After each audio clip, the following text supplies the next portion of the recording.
It took, of course, more than that particular passage to place us together in presence of what we had now to live with as we could.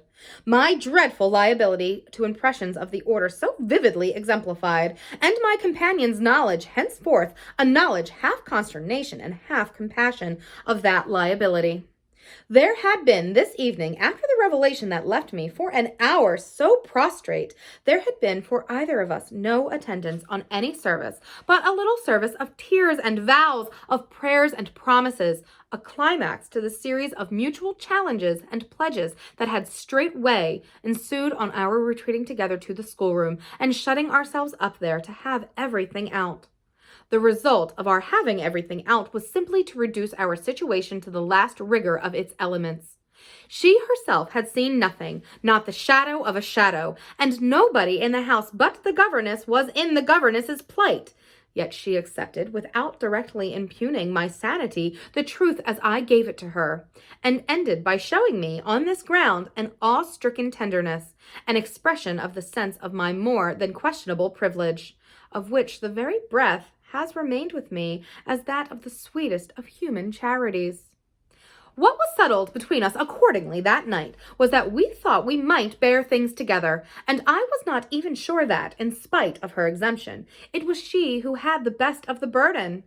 I knew at this hour, I think, as well as I knew later, that I was capable of meeting to shelter my pupils, but it took me some time to be wholly sure of what my honest ally was prepared for to keep terms with so compromising a contract. I was queer company enough, quite as queer as the company I received, but as I trace over what we went through, I see how much common ground we must have found in that one idea that, by good fortune, could steady us. It was the idea, the second movement, that led me straight out, as I may say, of the inner chamber of my dread. I could take the air in the court, at least, and there Mrs. Grose could join me. Perfectly can I recall now the particular way strength came to me before we separated for the night. We had gone over and over every feature of what I had seen. He was looking for someone else, you say, someone who was not you? He was looking for little Miles. A portentous clearness now possessed me. That's whom he was looking for. But how do you know? I know, my exaltation grew, and you know, my dear. She didn't deny this, but I felt, not even so much telling as that. She resumed in a moment, at any rate. What if he should see him? Little Miles, that's what he wants. She looked immensely scared again. The child? Heaven forbid. The man. He wants to appear to them. That he might was an awful conception, and yet somehow I could keep it at bay, which, moreover, as we lingered there, was what I succeeded in practically proving. I had an absolute certainty that I should see again what I had already seen, but something within me said that by offering myself bravely as the sole object of such experience, by accepting, by inviting, by surmounting it all, I should serve as an expiatory victim and guard the tranquillity of my companions. The children in especial, I should thus fence about and absolutely save. I recall one of the last things I said that night to Mrs. Grose. It does strike me that my pupils have never mentioned. She looked at me hard as I musingly pulled up. His having been here and the time that they were with him. The time they were with him and his name, his presence, his history, in any way. Oh, the little lady doesn't remember. She never heard or knew. The circumstances of his death? I thought with some intensity. Perhaps not, but Miles would remember. Miles would know. Don't try him, broke from Mrs. Grose. I returned her the look she had given me. Don't be afraid, I continued to think. It is rather odd that he has never spoken of him.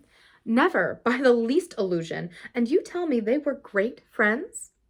Oh, it wasn't him, Mrs. Grose with emphasis declared. It was Quint's own fancy, to play with him, I mean, to spoil him. She paused a moment, and then she added, Quint was much too free. This gave me, straight from my vision of his face, such a face, a sudden sickness of disgust.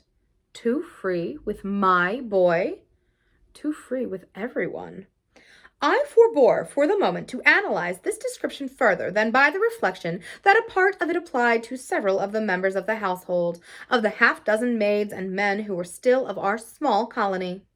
But there was everything for our apprehension in the lucky fact that no discomfortable legend, no perturbation of scullions had ever within anyone's memory attached to the kind old place.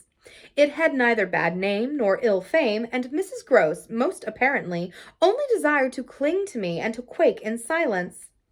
I even put her the very last thing of all to the test. It was when, at midnight, she had her hand on the schoolroom door to take leave. I have it from you then, for it's of great importance, that he was definitely and admittedly bad. Oh, not admittedly. I knew it, but the master didn't. And you never told him? Well, he didn't like a tale-bearing. He hated complaints. He was terribly short with anything of that kind, and if people were all right to him, he wouldn't be bothered with more. This squared well enough with my impression of him. He was not a trouble-loving gentleman, nor so very particular perhaps about some of the company he kept. All the same, I pressed my interlocutress. I promise you I would have told. She felt my discrimination. I dare say I was wrong, but really I was afraid. Afraid of what? Of things that man can do. Quint was so clever. He was so deep. I took this in still more than probably I showed. You weren't afraid of anything else, not of his effect? His effect, she repeated with a face of anguish and waiting, while I faltered. On innocent little precious lives, they were in your charge. No, they were not in mine, she roundly and distressfully returned. The master believed in him and placed him here because he was supposed not to be well and the country air so good for him. So he had everything to say. Yes, she let me have it, even about them. Them? That creature? I had to smother a kind of howl. And you could bear it? No, I couldn't, and I can't now, and the poor woman burst into tears. A rigid control from the next day was, as I have said, to follow them. Yet how often and how passionately for a week we came back together to the subject. Much as we had discussed it that Sunday night, I was, in the immediate later hours in especial, for it to be imagined whether I slept, still haunted with the shadow of something she had not told me. I myself had kept back nothing, but there was a word Mrs. Grose had kept back. I was sure, moreover, by morning, that this was not from a failure of frankness, but because on every side there were fears. It seems to me, in retrospect, that by the time the morrow's sun was high, I had restlessly read into the facts before us almost all the meaning they were to receive from the subsequent and more cruel occurrences. What they gave me above all was just the sinister figure of the living man. The dead one would keep a while. And of the months he had continually passed at Bly, which added up made a formidable stretch. The limit of this evil time had arrived only when, on the dawn of a winter's morning, Peter Quint was found, by a laborer going to early work, stone dead on the road from the village. A catastrophe explained, superficially at least, by a visible wound to his head. Such a wound as might have been produced, and as, on the final evidence, had been, by a fatal slip, in the dark and after leaving the public house, on the steepish icy slope, a wrong path altogether, at the bottom of which he lay. The icy slope, the turn mistaken at night and in liquor, accounted for much, practically, in the end, and after the inquest and boundless chatter, for everything. But there had been matters in his life, strange passages and perils, secret disorders, vices more than suspected, that would have accounted for a good deal more. I scarce know how to put my story into words that shall be a credible picture of my state of mind, but I was in these days literally able to find a joy in the extraordinary flight of heroism the occasion demanded of me. I now saw that I had been asked for a service admirable and difficult, and there would be a greatness in letting it be seen, oh, in the right quarter, that I could succeed where many another girl might have failed. It was an immense help to me. I confess I rather applaud myself to look back, that I saw my service so strongly and so simply. I was there to protect and defend the little creatures in the world, the most bereaved and the most lovable, the appeal of whose helplessness had suddenly become only too explicit, a deep, constant ache of one's own committed heart. We were cut off, really, together. We were united in our danger. They had nothing but me, and I had them. It was, in short, a magnificent chance. This chance presented itself to me in an image richly material. I was a screen. I was to stand before them. The more I saw, the less they would. I began to watch them in a stifled suspense, a disguised excitement that might well, had it continued too long, have turned to something like madness. What saved me, as I see now, was that it turned to something else altogether. It didn't last as suspense. It was superseded by horrible proofs. Proofs, I say, yes, from the moment I really took hold. This moment dated from an afternoon hour that I happened to spend in the grounds with the younger of my pupils alone. We had left Miles indoors on the red cushion of a deep window seat. He had wished to finish a book, and I had been glad to encourage a purpose so laudable in a young man whose only defect was an occasional excess of the restless. His sister, on the contrary, had been alert to come out, and I strolled with her half an hour, seeking the shade, for the sun was still high and the day exceptionally warm. I was aware afresh with her as we went of how, like her brother, she contrived, it was the charming thing in both children, to let me alone without appearing to drop me and to accompany me without appearing to surround.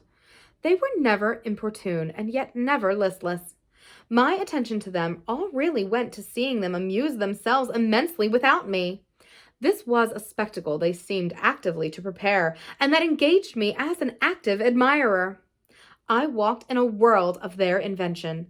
They had no occasion whatever to draw upon mine, so that my time was taken only with being, for them, some remarkable person or thing that the game of the moment required, and that was merely, thanks to my superior, my exalted stamp, a happy and highly distinguished sinecure.